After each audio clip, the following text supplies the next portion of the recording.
स्कूली छात्रों के लिए जरूरी खबर। केंद्र सरकार ने राष्ट्रीय शिक्षा नीति 2020 के तहत न्यू करिकुलम फ्रेमवर्क तैयार कर लिया है, जिसमें बोर्ड एग्जाम्स को लेकर 3 बड़े बदलाव किए गए हैं। पहला और बड़ा बदलाव तो यह है कि अब से बोर्ड एग्जाम्स साल में एक बार नहीं 2 बार होंगे। दूसरा बदलाव यह है कि अब 11वीं और 12वीं कक्षा में स्ट्रीम के आधार पर विषय चुनने की बाध्यता खत्म होगी। और तीसरा बदलाव यह है कि 11वीं और 12वीं कक्षा के स्टूडेंट्स को अब 2 भाषाएं पढ़नी होंगी। यह बदलाव अगले एकेडमिक सेशन यानी वर्ष 2024-25 से लागू होंगे।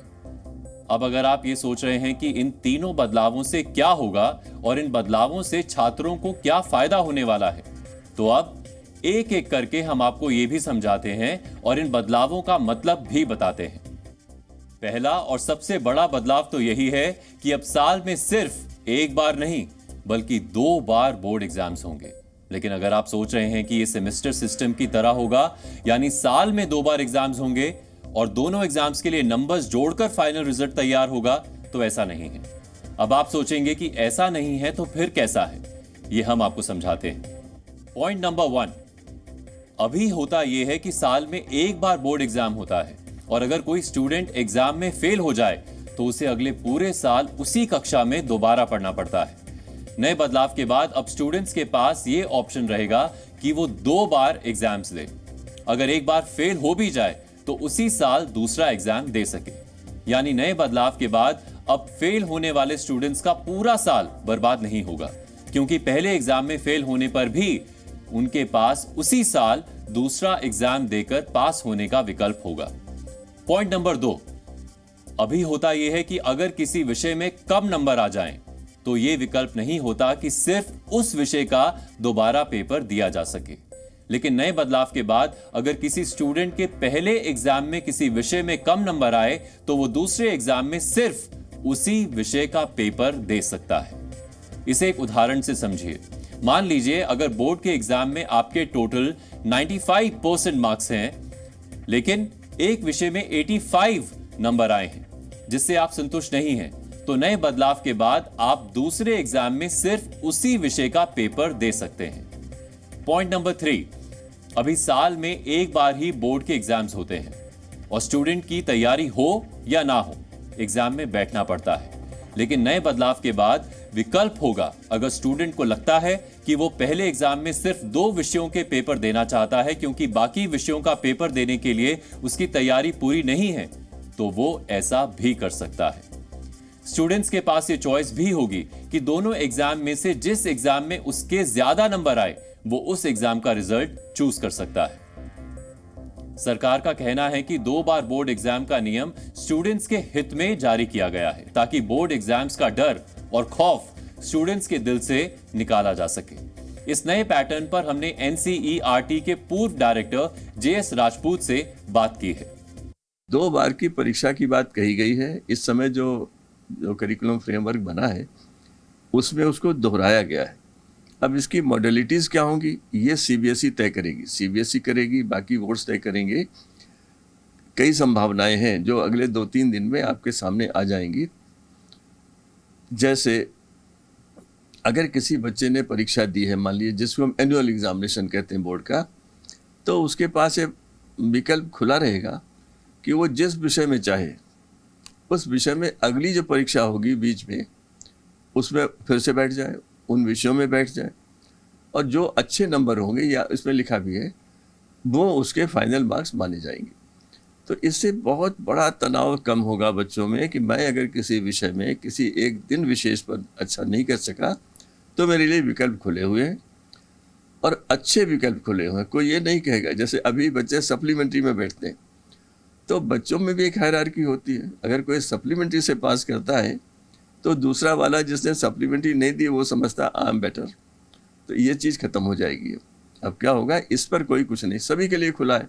मान लीजिए आपके 90 नंबर हैं और आपको लगता है आपके 95 आने चाहिए, तभी आप बैठ सकते हैं। किसी के 55 है, उसे लगता है मेरे 70 आने चाहिए, वो भी बैठ सकता है। तो ये एक बहुत बड़ा वो है। देखिए, पूरी जो नई शिक्षा नीति और इस समय एक्सरसाइज हुई है वो सारी की सारी कुछ चीज़ों पर है। परीक्षा पदे से बच्चों में तनाव दो, पहला। दूसरा जो प्रतिस्पर्धात्मक परीक्षाएं हैं, जैसे बहुत सी परीक्षाएं ना जिनके लिए लोग कोटा जाते हैं और जगहों जाते हैं, प्राइवेट कोचिंग में जाते हैं, वो एक तनाव का बहुत बड़ा जरिया है देश में बच्चों के। उसके लिए भी समाधान निकालने की बात कही गई है और उस पर चर्चा की जानी चाहिए। तो ये हुई बोर्ड एग्जाम के पैटर्न में होने वाले बदलाव की बात। अब बाकी के 2 बदलाव जो नई शिक्षा नीति के तहत होने वाले हैं, वो भी आपको बताते हैं। एक और बड़ा बदलाव ये हुआ है कि अब 11वीं और 12वीं में स्ट्रीम सेलेक्ट करने की बाध्यता खत्म हो जाएगी। अभी 11वीं में स्टूडेंट्स को एक स्ट्रीम चुननी होती है, जैसे कि साइंस, कॉमर्स या आर्ट्स, और फिर उस स्ट्रीम में शामिल विषयों में से ही चुनाव करना होता है। लेकिन अब स्ट्रीम सिस्टम को ही खत्म कर दिया जाएगा और कोई भी विषय चुनने की आजादी स्टूडेंट्स को मिलेगी। उदाहरण के जरिए इसका मतलब आपको समझाते हैं। अगर अभी किसी स्टूडेंट ने साइंस साइड चुनी तो वो हिस्ट्री का विषय नहीं ले सकता, और अगर किसी ने कॉमर्स साइड चुनी तो वो केमिस्ट्री नहीं पढ़ सकता। इसी तरह किसी ने आर्ट साइड चुनी तो वो स्टूडेंट अकाउंट्स या बायोलॉजी विषय नहीं ले सकता। लेकिन अब ये सारी बाध्यता खत्म हो जाएगी। स्टूडेंट्स चाहेंगे तो केमिस्ट्री के साथ हिस्ट्री भी पढ़ सकेंगे और अकाउंट्स के साथ साथ फिजिक्स का विषय भी ले सकेंगे। और तीसरा बदलाव ये किया गया है कि नए पाठ्यक्रम के मुताबिक 11वीं और 12वीं कक्षा में अब 2 भाषाएं पढ़नी होंगी। नए पाठ्यक्रम में कहा गया है कि जो 2 भाषाएं पढ़नी जरूरी होंगी, उनमें एक भारतीय भाषा होनी जरूरी है। अभी सिर्फ एक भाषा पढ़ना अनिवार्य है और वो भाषा भारतीय या विदेशी हो सकती है। लेकिन अब स्टूडेंट्स के लिए जरूरी होगा कि वो 2 भाषाएं पढ़ें। एक भाषा भारतीय हो, जैसे कि हिंदी, मलयालम, तमिल या कोई और। दूसरी भाषा के तौर पर स्टूडेंट्स अंग्रेजी या कोई दूसरी भाषा पढ़ सकते हैं, या फिर चाहें तो दूसरी भाषा भी भारतीय ले सकते हैं, लेकिन दोनों विदेशी भाषा नहीं ले सकते। ये सारे बदलाव नए सत्र यानी 2024 के सेशन में लागू हो जाएंगे। हमने इन बदलावों को लेकर स्टूडेंट्स, पेरेंट्स और टीचर्स की राय भी जानी है, जिनकी राय इन नए बदलावों को लेकर बटी हुई है। कई सारे कंफ्यूजन्स भी हैं। शिक्षा मंत्रालय की तरफ से बताए गए बदलाव अगले वर्ष से लागू हो जाएंगे, जिसमें परीक्षाओं से लेकर पढ़ाई लिखाई सब में विस्तृत बदलाव होने वाला है। अब ऐसे में इन बदलावों पे स्कूली बच्चों पर, अभिभावकों पर और शिक्षकों पर क्या असर पड़ेगा, उनका इन बदलावों पर क्या कहना है, आइए आपको एक बार सुनाते हैं। Doing 2 times exams for students, it will add a burden and stress to the students. Stress और burden मतलब? Yes, the students को 2 बार पेपर देना पड़ेगा, तो 2 बार स्ट्रेस बढ़ जाएगा, 2 बार उन्हें पढ़ना पड़ेगा। और जो इन डेप्थ क्वेश्चंस के नंबर है, जैसे 80 मार्क्स का पेपर है तो पहले 8 चैप्टर आ रहे, तो अब 4 चैप्टर आएंगे, तो इन डेप्थ क्वेश्चंस बढ़ जाएंगे। बच्चों को बहुत ज़्यादा पढ़ना पड़ेगा उसके लिए, और स्ट्रेस बहुत ज़्यादा बच्चे के लिए हो जाएगा। 12 स्टूडेंट्स के लिए टर्म 1 दो, टर्म 2 दो, फिर CUT के लिए भी प्रिपेयर करना है उन्हें, तो स्ट्रेस बहुत ज़्यादा नॉर्मल स्टूडेंट के ऊपर हो जाएगा इंक्रीज। मुझे लगता है 2 बार एग्ज़ाम होने चाहिए, इससे हमारा बर्डन बहुत कम हो जाएगा। अब 2 टर्म में एग्ज़ाम होंगे, हमारे चैप्टर्स जो डिवाइड हो जाएगा। हमें यहाँ पे एग्ज़ाम के लिए 10 चैप्टर पढ़ने होते थे, वहाँ पे हम खाली 5 पढ़ेंगे, जिससे हमें रिवाइज का ज़्यादा टाइम मिलेगा, हम इन डेप्थ ज़्यादा पढ़ पाएंगे, जो हमारे लिए बेनिफिट है, और हम इससे अच्छा स्कोर भी कर पाएंगे। हमारे माइंड पे जो स्ट्रेस पड़ता है वो बहुत ही ख़राब हो जाता है इसकी वजह से। और ये स्ट्रेस सिर्फ हम पर नहीं होता, हमारे माता पिता और आसपास के लोगों पर भी होता है, जो इस बोर्ड एग्ज़ाम के समय हमारा साथ देते हैं। 2 बोर्ड एग्ज़ाम देना बहुत ही मुश्किल काम होगा बच्चों के लिए। 10वीं के बाद जो बच्चे साइंस लेते हैं वो या तो जेई देते हैं या तो नीट देते हैं ज़्यादातर, और मुझे खुद जेई देना है। तो जेई में ऐसा होता है कि हम 11th और 12th दोनों साल की पढ़ाई एक साथ करके एक ही बार एग्ज़ाम देते हैं, तो इसमें हमें मतलब नॉलेज की ज़्यादा ज़रूरत होती है।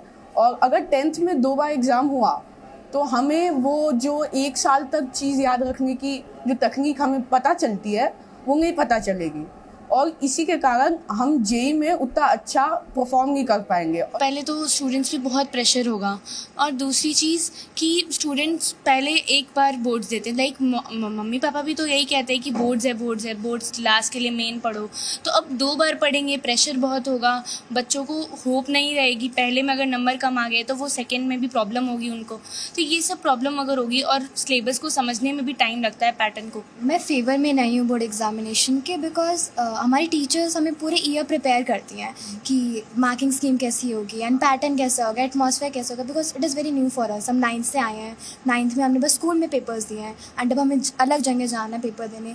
तो हम बोर्ड एग्ज़ाम तो देंगे मिड में, बट हम अनप्रिपेयर्ड होंगे, जिससे हमारे परसेंटेज पे बहुत इफेक्ट आएगा एंड एक डीमोटिवेशन आ जाता है ना कि we won't be able to work harder. मुझे लगता है कि बोर्ड एग्ज़ाम 2 बार ही होने चाहिए, क्योंकि इससे फिर बच्चों को सबसे लास्ट में ज़्यादा प्रेशर नहीं होता है और वो सारा काम सेग्रीगेट हो जाता है हमारा।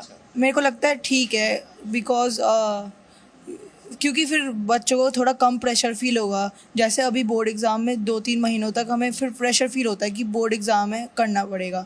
अब अगर इसे 2 पार्ट्स में डिवाइड कर देंगे तो लगेगा कि आधा भी पढ़ लेते, आधा बाद में। जो स्टूडेंट्स फर्स्ट एग्जामिनेशंस में अच्छा नहीं कर सकते या उन पे बहुत ज़्यादा बर्डन होता है कोई चीज़ का, वो नहीं कर सकते, तो उनके पास एक सेकंड ऑप्शन रहता है, उनके पास एक सेकंड चांस रहता है, बिकॉज ये एग्जामिनेशंस बहुत इंपॉर्टेंट है उनकी लाइफ के लिए। So they get a second chance to give this examinations. अगर हम लोग को फुल सिलेबस पढ़ाया जाए फर्स्ट 6 मंथ में, तो हम लोग वो फुल सिलेबस का एग्ज़ाम फर्स्ट 6 मंथ्स में ही दे सकते हैं। सेकेंड टाइम जब रिविजन करेंगे एंड सेकेंड टाइम का जो एग्ज़ाम होगा वो उसमें और अच्छे मार्क्स ला सकते हैं।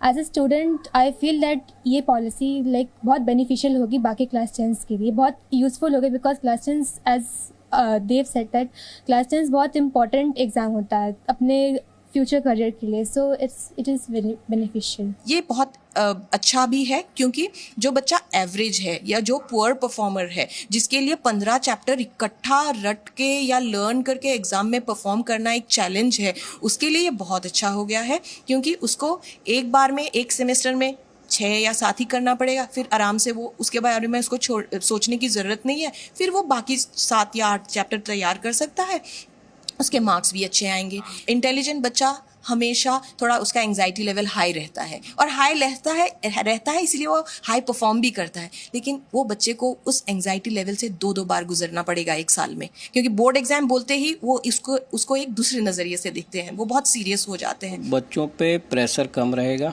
फाइनल एग्ज़ाम के लिए, और बच्चों को एटलीस्ट उनको पता चल जाएगा कि किस सब्जेक्ट में उनको इम्प्रूव करना है और किस सब्जेक्ट में मार्क्स आ रहे हैं।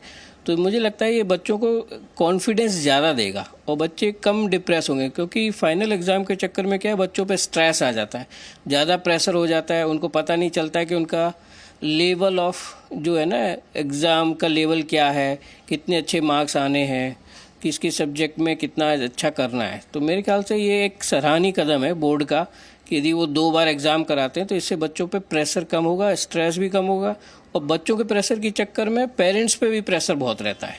I think this is not feasible, because एक बोर्ड इज़ सफिशेंट, मतलब बच्चे के लिए एक बोर्ड में पढ़ना इज़ बेटर, बिकॉज जो सिलेबस है इट इज़ वास्ट।